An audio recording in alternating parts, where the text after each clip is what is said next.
जय हिंद दोस्तों, स्वागत है आपका हमारे YouTube channel the PCM academy पर। आशा है कि आप लोग स्वस्थ होंगे, मस्त होंगे और ज़बरदस्त होंगे। तो हम लोग किस वित्त चैप्टर को आगे बढ़ाते हुए जैसा कि हम लोग सीख रहे हैं क्या कि देखो हम लोग आप लोग जो अगर पिछले क्लास को नहीं देखे हैं तो आप लोग उसको ज़रूर देखिएगा, क्योंकि वित्त से छोटे छोटे कंसेप्ट हम लोगों ने पढ़ लिया है। आप लोगों को वो सब कंसेप्ट प्लेलिस्ट में मिल जाएंगे। तो टॉपिक को आगे बढ़ाते हुए हम लोग आज सीखने वाले हैं क्या, देखो अंतःवृत्त कोण इन स्क्रिप्ड एंगल एंड केंद्रीय कोण यानी सेंट्रल एंगल। तो ये केंद्रीय कोण क्या होता है आप लोगों को सीखना है ना। तो मान लो कोई एक सर्कल है, ये क्या है, ये सर्कल है ना, वृत्त है, इसका केंद्र O है। तो ये देखो केंद्रीय कोण किसे हम लोग कहेंगे। मान लो कि ये त्रिज्या है, ये क्या है, वृत्त की त्रिज्या है, और ये भी क्या है, वृत्त की ये क्या है, त्रिज्या है, हाँ है ना।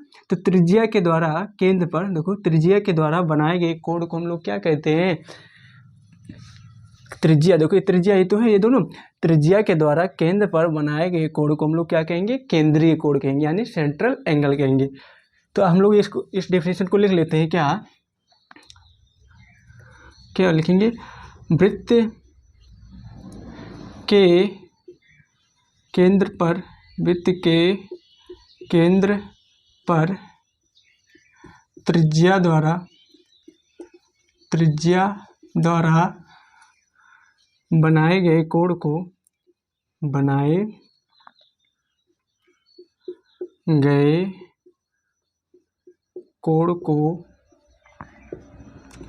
को केंद्रीय कोण कहते हैं। केंद्रीय कोण कहते हैं। मान लो ये पॉइंट A है और ये वाला पॉइंट B है, और केंद्र सेंटर को हम लोग O मान लेते हैं। तो यहाँ पे देखोगे आप लोग क्या, एंगल AOB, एंगल AOB केंद्रीय कोण है। क्या है, केंद्रीय कोण है। तो बहुत आसान है ये चीजें, है ना। देखो क्या, त्रिज्या द्वारा, ये भी त्रिज्या है, ये भी त्रिज्या है ना। तो त्रिज्या द्वारा वृत्त के केंद्र पर बनाए गए कोण को हम लोग क्या बोलते हैं, केंद्रीय कोण बोलते हैं।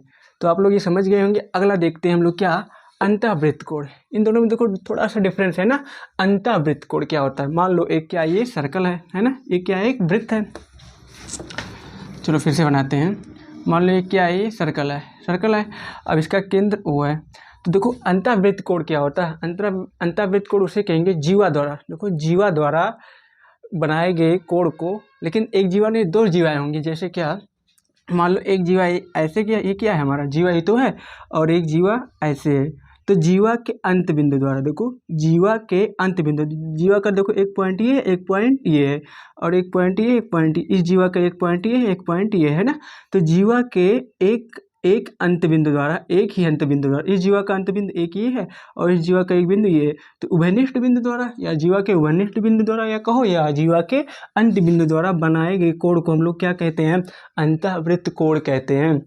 समझे, नहीं समझे। देखो यहाँ पे मान लो A है, ये पॉइंट, ये B है, और ये कौन सा पॉइंट है, C है। तो देखो जीवा AB यहाँ से यहाँ तक है, और जीवा BC यहाँ तक है। तो जीवा AB और BC के द्वारा देखो एक कोण बनाया गया है वृत्त में, है ना। तो जीवा के अंत बिंदु द्वारा बनाए गए कोण को हम लोग क्या कहते हैं, अंतःवृत्त कोण कहते हैं। या ऐसे कहो, या फिर कहो जीवा के उभयनिष्ठ बिंदु पर बनाए गए कोण को हम लोग क्या कहते हैं, अंतःवृत्त कोण कहते हैं। तो हम लोग लिख लेते हैं इसको, क्या, जीवा, इसे वृत्त में लिख लेते हैं। वृत्त में जीवा के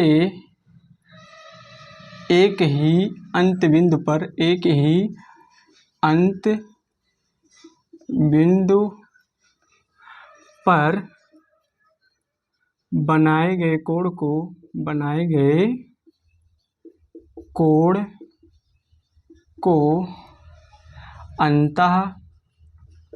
अंतःवृत्त कोण या इनस्क्रिप्ड एंगल, अंतःवृत्त कोण या इनस्क्रिप्ड एंगल कहते हैं।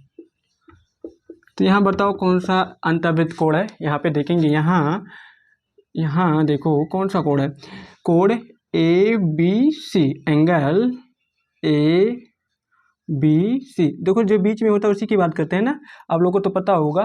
देखो ये बीच में है तो इसी कोण की बात कर रहे हैं। यहाँ ABC अंतःवृत्त कोण है, अंतःवृत्त कोण है। तो आप, आशा है कि आप लोगों को ये पॉइंट समझ में आया होगा। अगला टॉपिक हम लोग अगली वीडियो में देखेंगे। तो आप लोग ऐसे अच्छे से पढ़ाई कीजिएगा और आप और अच्छे से नोट कीजिएगा इसको, ठीक है। तो धन्यवाद, थैंक्स फॉर वॉचिंग।